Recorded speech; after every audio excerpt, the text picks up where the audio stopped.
There's a lot of talk about AI. There's a lot of people using it to generate amazing things. There's a lot of people using it to generate absolute rubbish and putting that out there on social media and misusing it in different places. So when my guest this week was unavailable for the interview we had scheduled, somebody suggested to me that I create an interview of myself with AI. And so what I decided to do was do that and have a little bit of fun with that.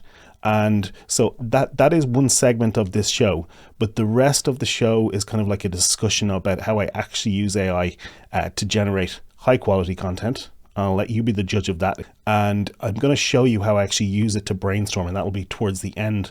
If you watch this on YouTube, you will see I've generated some of the segments are actually AI generated video as well. So stay tuned. I think you will find this one interesting. I hope you find it useful, and I hope it helps you to use AI to help you be more productive and to get more done. Welcome to The Recognized Authority, the show that helps independent consultants and domain experts earn more by building authority, helping you command premium fees, work less hours, enjoy your work more. Here's your host, Alastair McDermott. Okay, so I have something a little bit interesting for you and a little bit different. It's an experiment. I've been playing around with technology. I wanted to demonstrate and show the limits of the existing technology to you, give you a taster of the current state of play with some things, and show you some of the things that you can do with the current AI tools that we have. So the first thing I'm going to do in this podcast is I'm going to play a segment of the podcast, which is almost entirely AI generated in its own right. And I'll tell you afterwards about some of the inputs that I gave it to actually help generate this. So the voices that you hear, the interviewer and the guest, are both AI generated, and that will be pretty clear when you listen to it. And so there's about 6 minutes of this segment, and the entire conversation is AI generated, but the guest here is me, and it has been trained on some inputs that I've given it that reflect what I think and are based on some of the things that I've written. And including one of those things is my AI policy. And the other one of those things that I inputted into it was my side of a conversation about AI with Frank Prendergast on this podcast in a previous episode. I just gave it my side of the conversation because I just wanted to give it my take. And so I got the AI to generate an interview between me and a radio DJ, a radio interviewer, and the output, or what it's given us, is this. And I put it through some other tools to actually create both sides of that conversation. So first I'm going to play the conversation, and then I'm going to talk to you a little bit about it afterwards, and then tell you more specifically in my real human voice about how I'm using AI, and show you some of the things. If you're watching the video version of this, you'll see it on screen, but I will be describing it for everybody listening on audio, and just show you how I'm actually using AI at the moment, and give you an idea about how you might be able to do that too.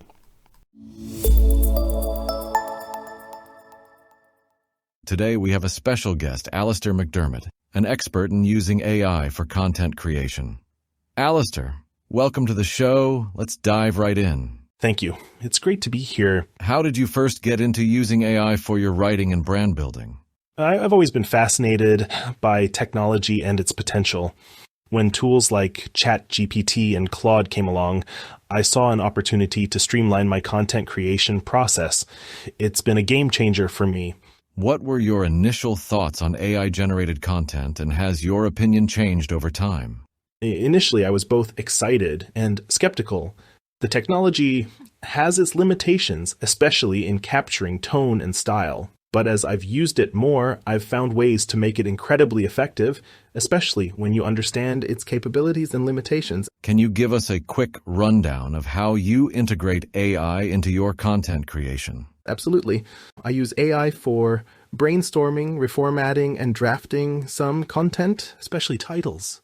The key is to use it as a collaborative tool, not a replacement for human creativity. Why should other business professionals consider using AI for their content? If you're not using AI, you're missing out. It's like an accountant refusing to use a spreadsheet. AI can do a lot of the grunt work for you, saving you time and potentially improving the quality of your output. You've mentioned that quality over quantity is important. How does AI help maintain that quality? AI can help you draft and revise quickly, but it's crucial to have human oversight. I often go through 10 iterations with the AI to get the content 90% of the way there. It's about balance and taking advantage of AI's capabilities while maintaining a human touch. Speaking of a human touch, how do you ensure your content still feels personal and not robotic? I use specific prompts and instructions to guide the AI. For example, I might say, as an expert copywriter, rewrite this. I also use it to emulate my writing style, which is more conversational and succinct. It's all about the prompts you use. Any pitfalls or mistakes people should be cautious of? Absolutely. One of the dangers is AI hallucinations, where the AI makes stuff up. It can severely impact your credibility. Always review and fact check the content. Whoa, hey, so what happened there? Well, this is real, Alastair. And the reason why the voice changed like that is because there's a variability setting in the voice generation tool.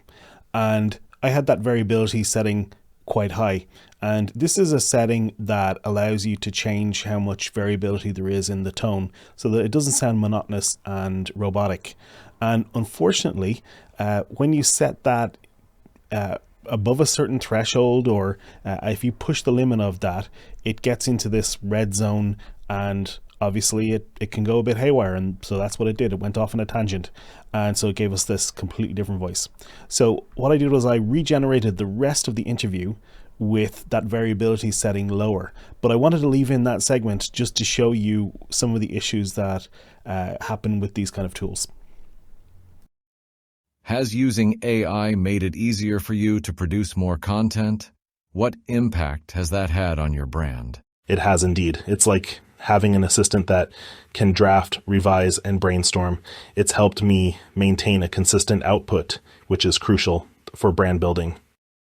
Switching gears a bit, any ethical concerns with using AI for writing?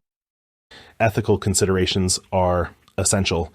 Using AI to fully create text with minimal human oversight can result in ineffective, even misleading content. It's crucial to find a balanced approach. How do you measure the impact of using AI on your brand? It's a bit subjective, but the time saved and the ability to maintain consistent, high-quality output are good indicators. Plus, the positive feedback from my audience tells me it's working. Any success stories you'd like to share? I've seen professionals, especially those for whom English is not their first language or who struggle with writing, benefit immensely. They've been able to communicate more effectively and build their brand. What's your top tip for someone considering using AI for content creation? Understand what AI can and can't do. Use it as a tool to augment your capabilities, not replace them, and always review the content it generates. Can you talk about the actual use cases for AI in content creation? Beyond the obvious applications like blog posts and social media, AI can be used for a variety of tasks. For instance, it can help draft emails, create training plans, or even assist in writing scripts. The key is to start with human input and let the AI augment it. And that's fascinating. How do you go about prompt engineering to get the most out of AI? Prompt engineering is all about being specific with your instructions. For example, if I want the AI to write in a certain style, I might say, rewrite this in the style of Sheryl Sandberg. As I have a similar writing style to hers, the more specific you are with your prompts, the better the output. You mentioned last time that AI can sometimes make stuff up. How do you handle that? That's a big concern. You have to be vigilant and fact check everything. AI is great at generating plausible sounding information, but it can be wrong. Always double check before publishing anything. What about the writing style? How do you get AI to match your tone? I've experimented with this a lot. I've even asked the AI to analyze my writing style and then use those insights to guide the AI in generating content that's more me. It's not perfect, but it's getting there. How do you see AI evolving in the content creation space? I think as the technology matures, we'll see better tone and style matching, fewer hallucinations, and more nuanced outputs. It's an exciting time to be in this space. Do you think there's a risk of AI taking over human jobs in content creation? That's a common fear, but I see AI more as a tool that augments human capabilities. It can handle the grunt work, allowing us to focus on strategy and creativity. So, no, I don't see it replacing humans anytime soon. What about people who are skeptical or afraid of using AI? What would you say to them? Skepticism is healthy, but outright dismissal is not. AI is a tool, and like any tool, it can be used well or poorly. The key is to understand its limitations and possibilities. Don't be afraid to experiment. Any new projects or experiments you're working on that involve AI? I'm always testing new ways to integrate AI into my workflow. Currently, I'm exploring how AI can assist in market research and customer engagement. It's still in the early stages, but the results are promising. Finally, any additional tips for our listeners who are considering diving into the world of AI for content creation? Understand what AI can and can't do. Use it as a tool to augment your capabilities, not replace them. And always, review the content it generates. Alastair, thank you for another enlightening conversation. I'm sure our listeners have gained valuable insights. It's been a pleasure. Thanks for having me on your show. If you're as intrigued by Alastair's insights as I am, you're in luck. Stay tuned because up next is The Recognized Authority hosted by the real Alastair McDermott. So here's how I did that. And I'm going to show you, I'm not going to go into the details of the tool. The tool that I used for the video part is called HeyGen. The tool that I used for the audio part is called ElevenLabs. And those are tools that you can use to generate content, video and audio content from text. The first thing I'm going to do is I'm actually going to show you how I created the text part.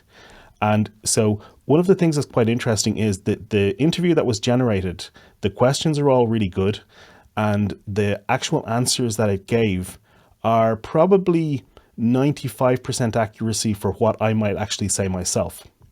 And I found that really interesting. So let me just talk you through, and there are people listening to this who don't see the video, so I'm just going to talk you through what you're seeing here. So the first thing that I did, and I decided to change the gender of the interviewer because I couldn't find a good voice, so I found a male voice that I want to use. But I originally called the interviewer Rachel. And so I said to a tool called Claude, which is like ChatGPT, I said, I want you to create an interview transcript for an interview between me, Alastair McDermott, and Rachel, the interviewer, who is a veteran expert interviewer and an entrepreneur who hosts a business talk show on Saturday mornings. Now, a couple of things, I just want to talk about why I said those things. So I wanted to make it clear that the person is a veteran expert interviewer because I wanted it to be a good interview, and I wanted it to be as if it was a really good interviewer who was asking those questions. But I also wanted it to be light, and I wanted to describe it as a business talk show because I've heard some of those kind of talk shows on Saturday mornings where it's an interesting talk show, but the interviewer doesn't grill the person they're interviewing. They don't put them on the spot too much. It keeps it light and just kind of fluffy, kind of high level overview. And I found that's kind of what I was trying to go for here. I didn't want to get too deep on something. So I said, write an interview, entire conversation, both sides, for a 10 to 15 minute interview, approximately 10,000 to 12,000 words, make it flow naturally. Now, one of the things about all of the AI tools is they do find it difficult to generate large output. And so I'm asking for a lot. When I say 10 to 15 minutes of an interview or 10,000 words, that's a lot to be asking the AI to produce. And I said, make it flow naturally. I wanted to make sure that the questions flow side to side. So below are some of the questions you might use, but please rewrite them to make it flow. So I have some questions here that I was giving it as suggestions. And I'll show you where I got those questions from. But I did mention that I wanted it to reflow those because what happens is when somebody's being interviewed, the interviewer changes the next question depending on what the previous answer was. So they don't just robotically go through the list of questions. So I wanted to rewrite the questions to make it flow more and make it sound like a real conversation. And so I'll just show you where I got those questions from. So I got these questions, generated them in ChatGPT, and you'll see I'm switching back and forth. I go back and forth between ChatGPT and Claude for different things.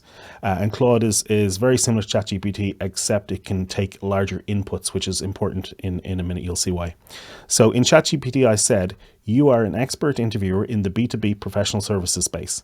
You are going to interview an author about his use of AI in creating content like blog posts and books that are created to build authority and personal brand. So basically, you're interviewing me, and you're going to be interviewing about the use of AI. So I said, give me 12 questions you might ask him. Make the questions flow in a natural order where the answer from one might lead to the next question. Just give the questions as a numbered list and write them in natural language.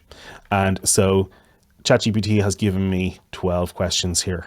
So I have taken, copy paste these into Claude in my request here in Claude.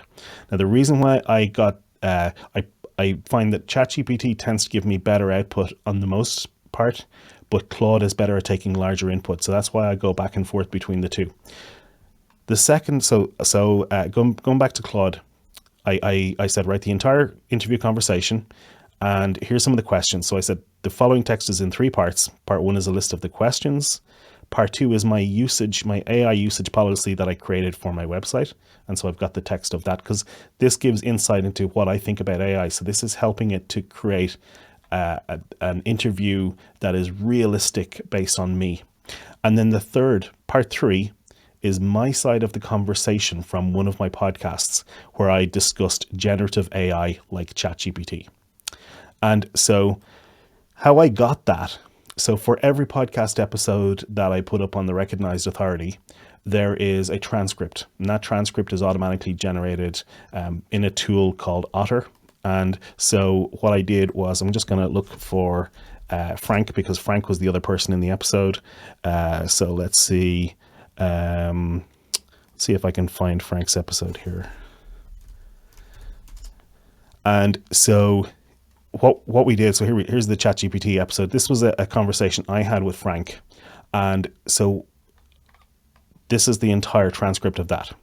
So what I did was I took the output, I took this transcript, and I want to use my side of this as an input to the conversation, because I wanted to create an interview with me. So what I did was I took that transcript and I gave that, and I have another window here. I don't have it open, so I won't show it, but I had another chat window, and I said, please pull out my side of this conversation only and give it back to me. And so it gave me my side of the conversation only. So that's where this part 3 came from.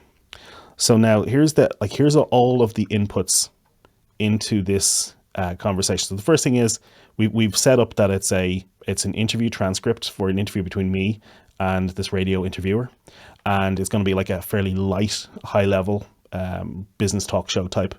And we have the input, which is the questions, and then my AI usage policy, because that gives insight into how I use AI, and then my side of the conversation from where I talked to Frank about 2 or 3 months ago. And so that also included a lot of my thoughts on how I use AI. And so all of that is input here into this. And then the rest of this prompt is just all of that. So there's my AI policy, and then here is all of the text. So what this gave us as output is this 10 to 15 minute interview between Rachel and Alastair McDermott. And then we have the text here. Welcome to the show. It's great to have you on. Thanks for having me on. I'm excited to chat. And that's what you just heard or saw if you're watching or listening to the podcast episode. So that's all of our text now, our text input.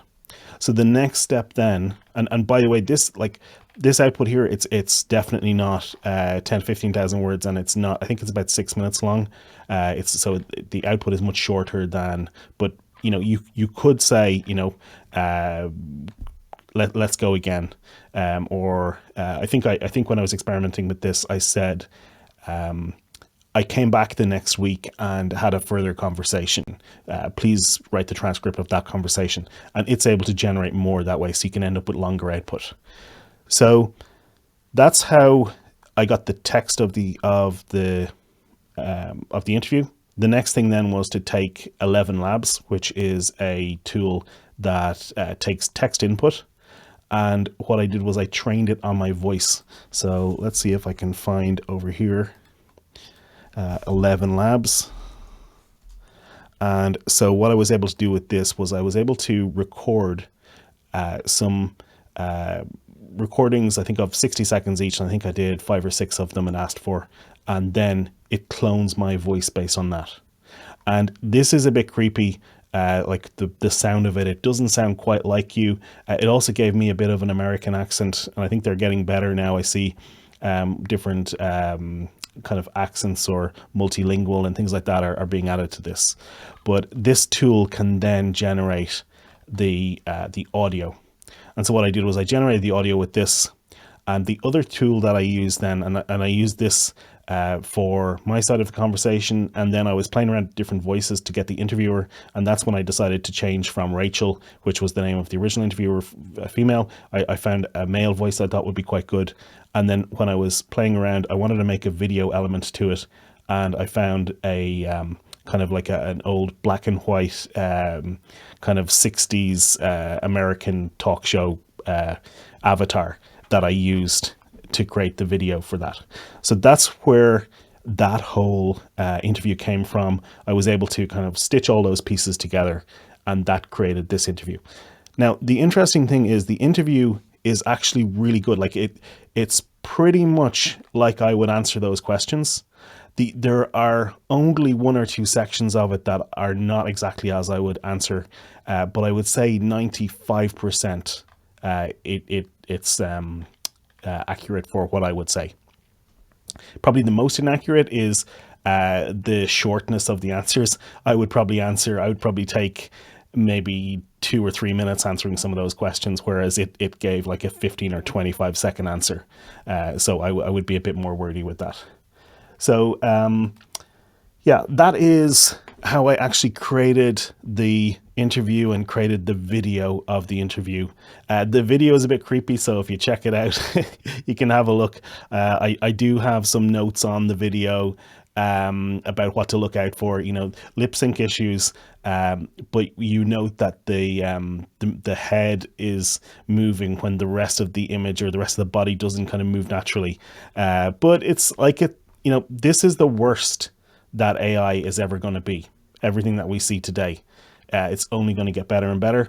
I think it's going to be a long, long time before AI generated video, at least on a mass scale, is something that humans would not recognize as computer generated. I think we're a long way from that. I think that there's just too many different cues and ticks that show that something is not a real live human.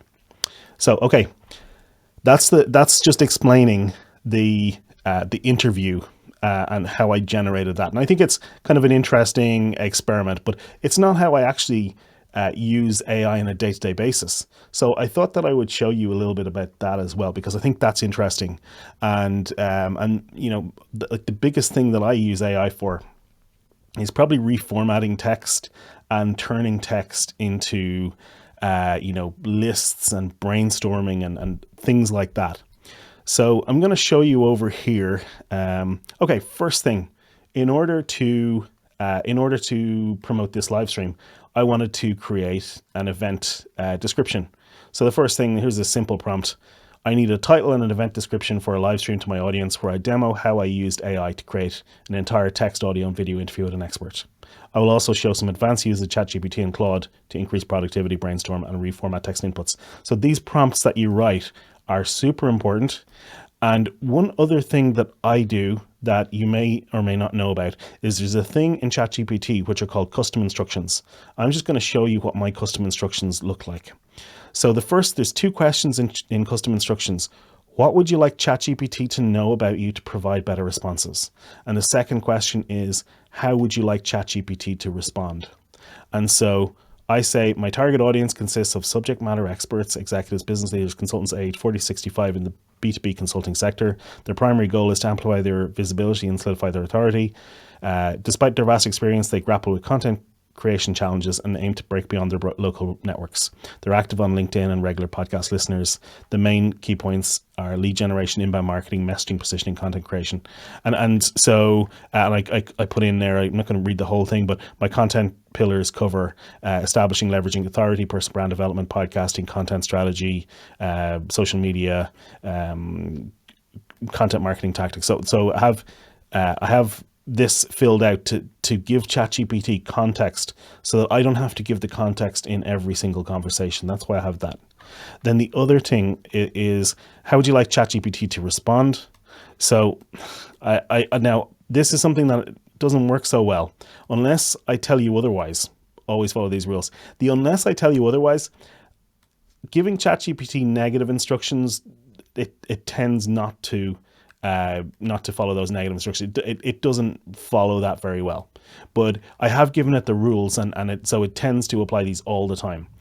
No filler or fluff, write in a direct, concise writing style, give actionable advice, avoid hyperbole or sounding hyperbolic, avoid losing these words whenever you can. Family, fam, delve, thrive. I find that it overuses a lot of these kind of words. And so this is so in terms of success. But it's, I want to give it these instructions, and then I have my tone of voice. The voice should be conversational, personal, open, engaging, as if the author speaks directly to the reader using first-person pronouns. Vocabulary should be simple and accessible. Make the text easy to read for a range of readers. Use varied sentence structure. So I'm telling it how I want it to write the output, and this is very much how I write. And so one of the ways that I got it to, I asked it to analyze some of my text and tell me how I write. And so then I can describe it back to it. And so I have a spreadsheet over here, which is, this is like a kind of a prompts, text prompts that I copy paste. And I have a bunch of different ones in here. Analyze the writing style of the above author and write about the topic in a similar way. You could also do analyze the writing style of this author and tell me how to describe it. You can get that feedback. So I gave it some other instructions here, and it sometimes follows these and it sometimes does not.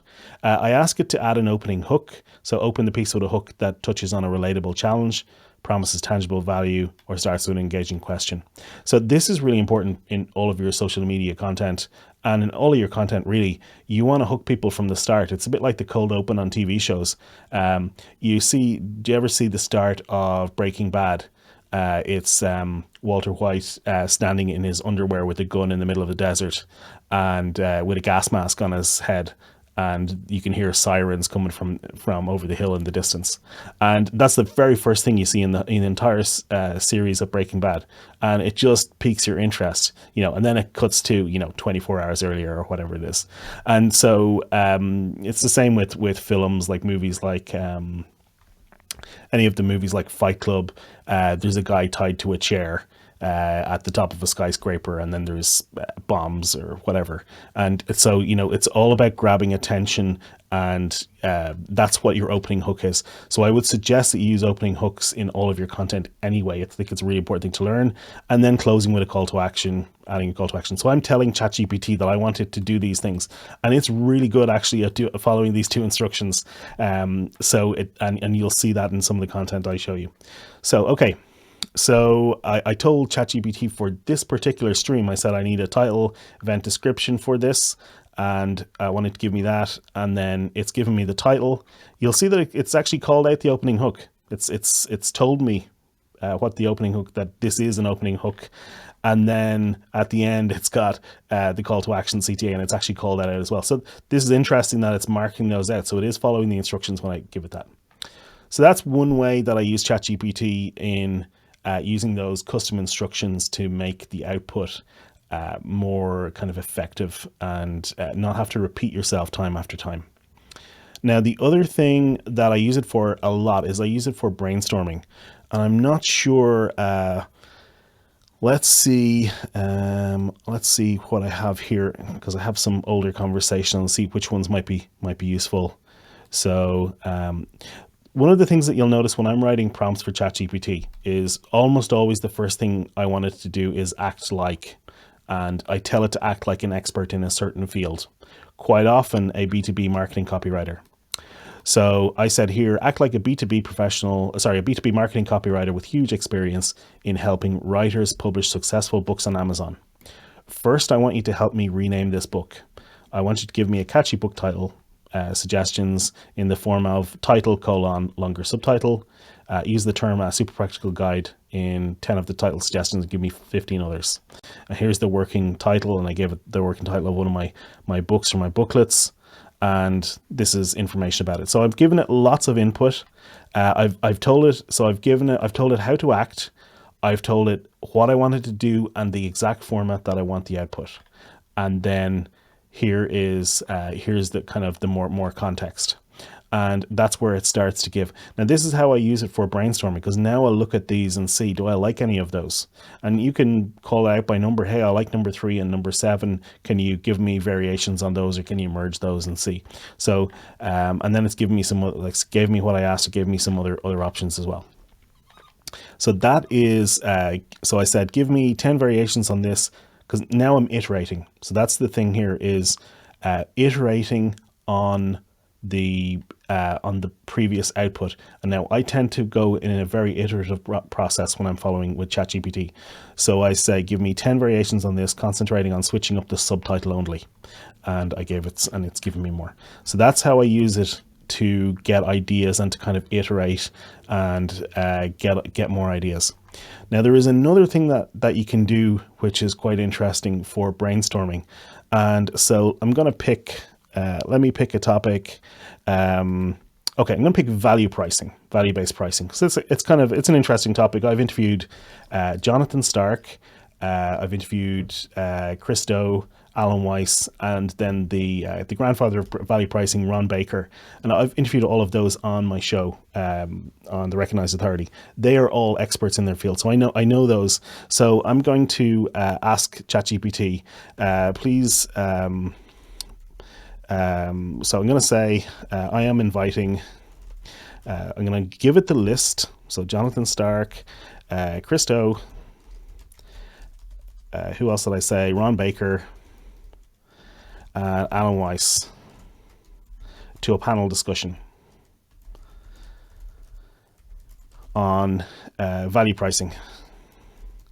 So I'm going to say there's also 2 special guests with expertise in this field. So I'm actually doing this live now. That's why it's a little bit slow here, but bear with me. So the prompt I'm giving it is, I'm inviting Jonathan Stark, Christo, Ron Baker, and Alan Weiss to a panel discussion of value pricing. There's also 2 special guests with expertise in this field. They have a heated conversation on how best to apply value pricing to let's pick this. Let's pick something. Let's say to in a business in the context of selling. Let's say business coaching services. Please write the transcript of their conversation. Now this is an interesting one. So what it's doing is it's picking up from everything that it's learned in its database. It's picking up everything that it knows, and it's stitching together what might Jonathan Stark and Christo and Ron Baker and Alan Weiss's perspectives be on this topic. And it's kind of auto kind of prompting or projecting what those could be. It's trying to figure out who else might be people who would have an input on this. And then it's realized, okay, so if I said heated conversation, then it's got to have somebody disagreeing with somebody else. So what might be the kind of the polarizing sides of an argument? And then it's applying all of that context to business coaching. And so it's going to come up with some really interesting ideas for us here. And so now I found this, like, I'm not going to use this verbatim, but what I might do is I might use this to give me ideas about a blog post that I might want to write about value pricing. Or maybe about business coaching. You know, I'm using it as input. So And so here we've got, right, so Jonathan is talking about understanding the client's problem so deeply you can offer a transformative solution. Chris comes in about positioning as an authority. Ron is talking to us about outcomes. So special guest 1, special guest 2. So it didn't name them. I should have told it I wanted them to name. So let's see. Who were the special guests? Let's just see. And then let's see. Let's assume the special guests are Blair Enns, brilliant, and Jody Grundon. Okay, so now we have some people. So now we know about, like, these are possibly the top people in this space that might be worthwhile. So now I'm gonna say, let's say, so Perry Marshall, who's also a kind of a consultant or an expert, a marketing expert. Perry Marshall chimes in from the audience, and again, and makes an interesting point. What did he say? Okay, so I'm saying to ChatGPT now. So Perry Marshall was pretending Perry Marshall was in the audience. He makes an interesting point. So what did he say? And so he comes in and talks about the 80-20 principle. So you're all talking about value, positioning, outcomes, but don't forget about the 80-20 principle, which is absolutely something Perry Marshall might say. And so this is interesting now because this gives us some ideas. So, okay, so if we're writing about value pricing, should I think about 80-20 principle and bringing that in? So what this does is this I just use this as a brainstorming tool to give me ideas. Now, let's say I want to turn this. I'm going to pretend that I want to turn this into a blog post. I'm not actually going to use this as a blog post, but I'm just going to use this as an example of how I might turn this into a blog post.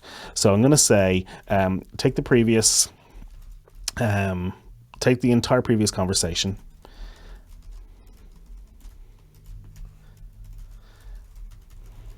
and turn it into a detailed blog post outline. And so it's now creating this in the context, remember, of my custom instructions for my audience. It's using that. So I told it to stop generating there because it started talking about the panel discussion. So ignore. So I'm going to change my input and say ignore the fact that it was panel. Don't mention that or the people. Just include the insights from the conversation. Okay, so I've realized that the output that it's giving me isn't quite what I want, so I'm going back and editing the what I've given it already and asking it to change that. So now it's going to give me, and it's given, according to my custom instructions, it's giving me an opening hook, and then it's starting to give me the outline. Section 1, understand the client's problem. Section 2, talking about positioning. Section 3, focusing on outcomes, aligning interests, shifting the conversation from cost to value.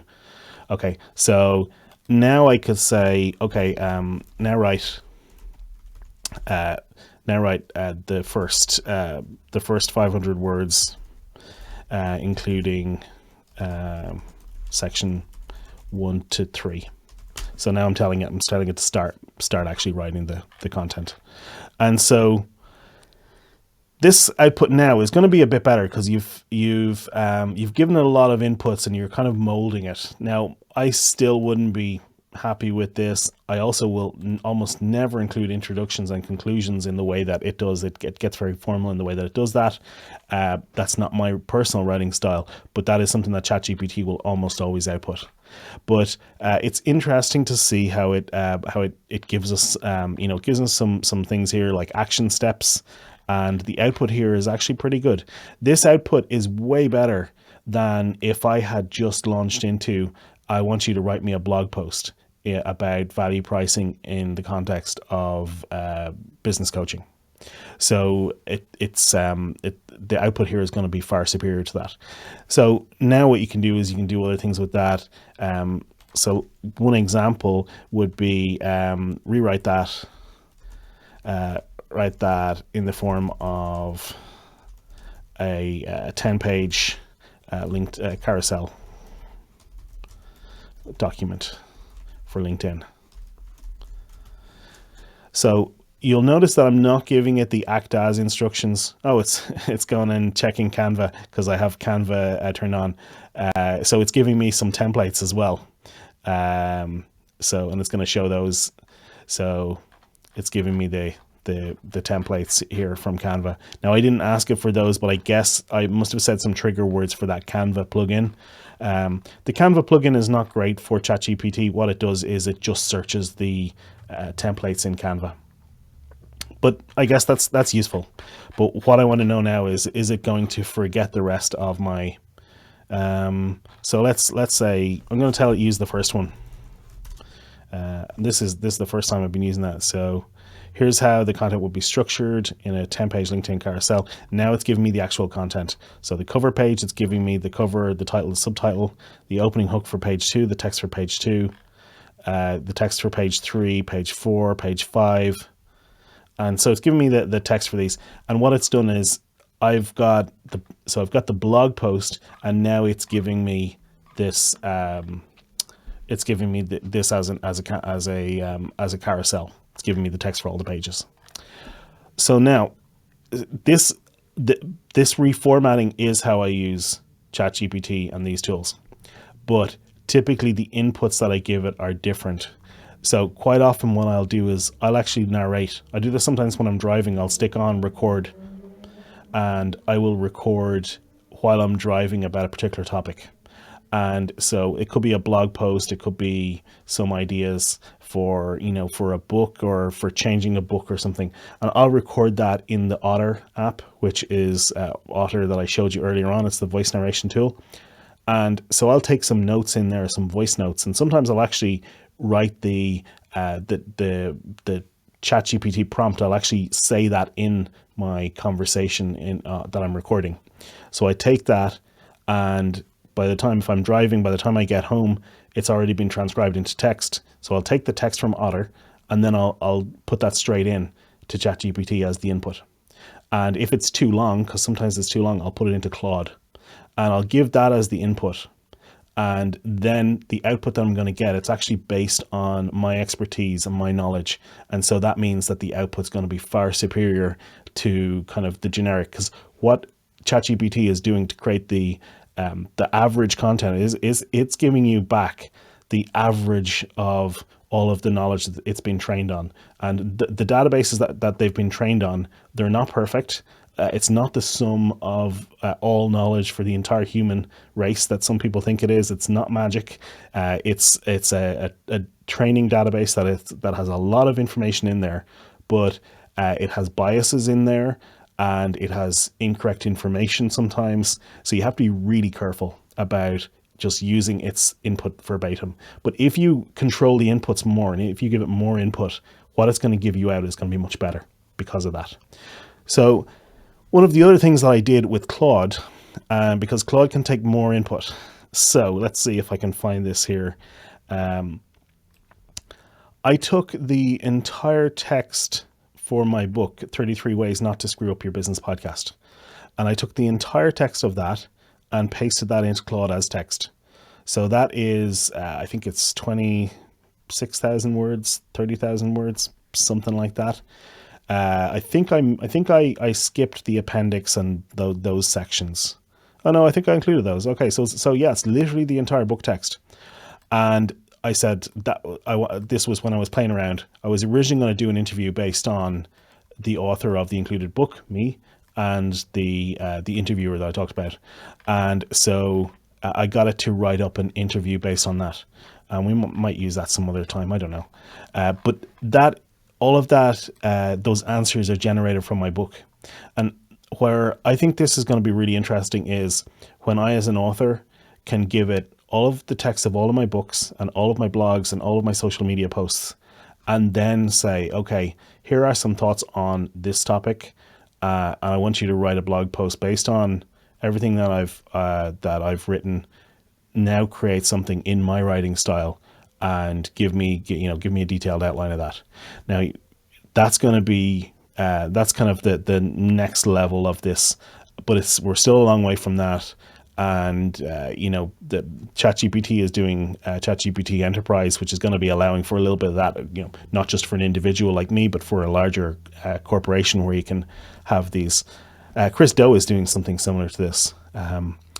So then there are other kind of ethical issues, like, for example, if I was to use as input the transcript of all of the text interviews that I've done, then I'm also including in that database, I'm including my guests' insights and information in there. And so the question is then, do I have the right to put that into there? And all sorts of, kind of moral issues around that. So that gets really interesting. There's a whole bunch of other stuff that you can do with ChatGPT and Claude, and I don't want to make this too long.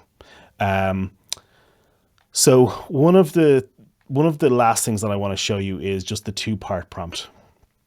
So, oh yeah, before I do that, just on how to write like yourself, I have given it instructions. So write like me, write in a direct, concise writing style and use the following tone, voice, vocabulary, and sentence structure, and tailor it for the following target audience. So I say tone, conversational. It should convey a sense of openness. Voice should be personal and engaging, as if the author speaks directly to the reader using first-person pronouns and a narrative style. Vocabulary should be simple and accessible without technical jargon or overly complex terms. This makes the text easier to understand for a wide range of readers. Now, I got this from ChatGPT by inputting. I took a bunch of my text and I said, please tell me about the tone, voice, vocabulary, and sentence structure of the following author. And then I gave it my writing. I gave it like 5 blog posts, and it pulled back and told me what those looked like. And then I said, okay, now please turn that into a prompt to help you to write in my style. So that's where that comes from. It still does not do it perfectly, but it's pretty useful. The other kind of more advanced one I want to show you here is the 2-part prompt. And there's lots of different variations on this one.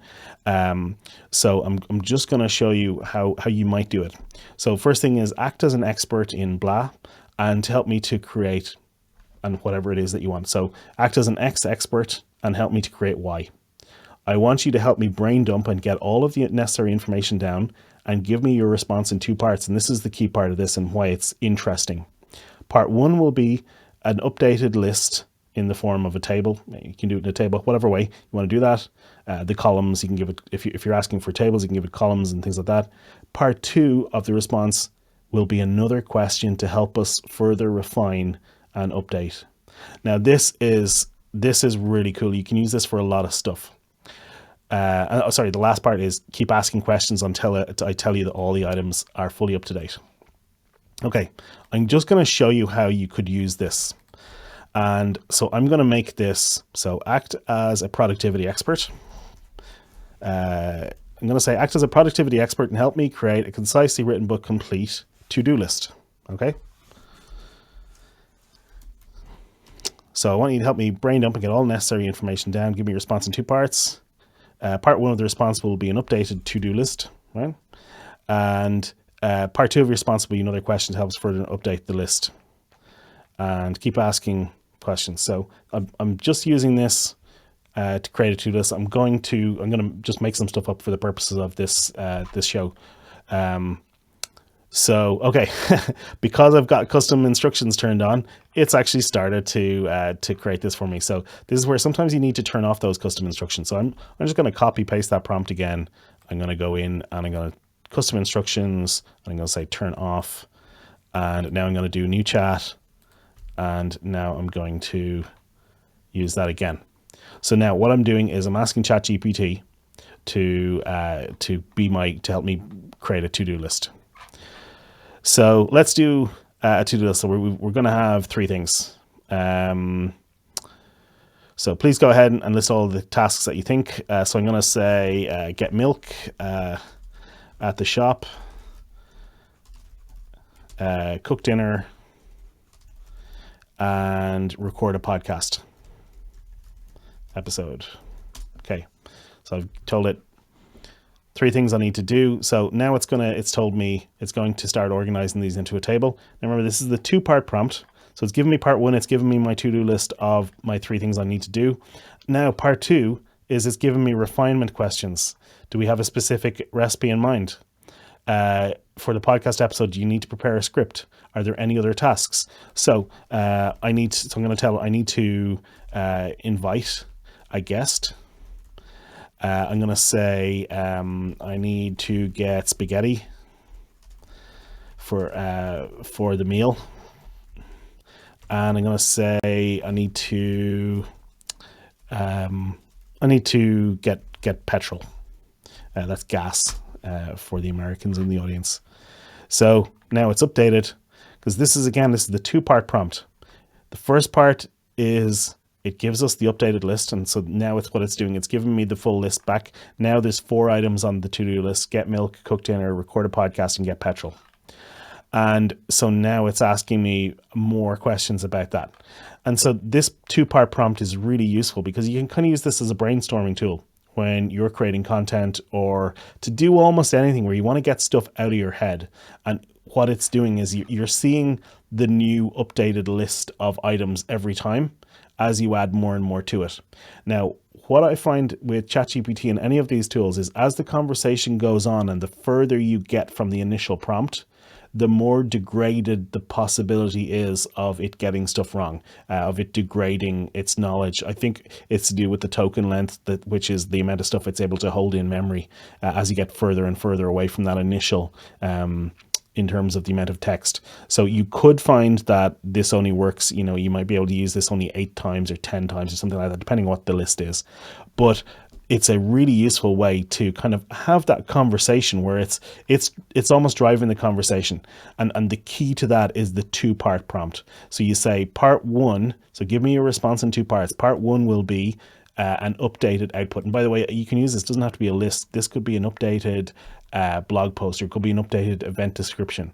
So part 1 is an updated whatever it is. And then part 2 will be another question to help us further update and refine. And then you tell it, keep asking questions until I tell you that everything's up to date. So that is super advanced in terms of ChatGPT prompting. I hope you find it useful. The other things that I've showed you here, I'm happy to, if you send me a message, I'm happy to share my prompts and things like that. I use this a lot. It's really important to control the quality by checking all the output and giving it as much input as you possibly can, so you're not relying on it generating stuff just from the database, because it's really poor at quality control, and it's really good at faking like it knows, at being confident that what it's giving you is correct. So you've got to be really careful. So thanks for tuning in. I hope you found this one useful.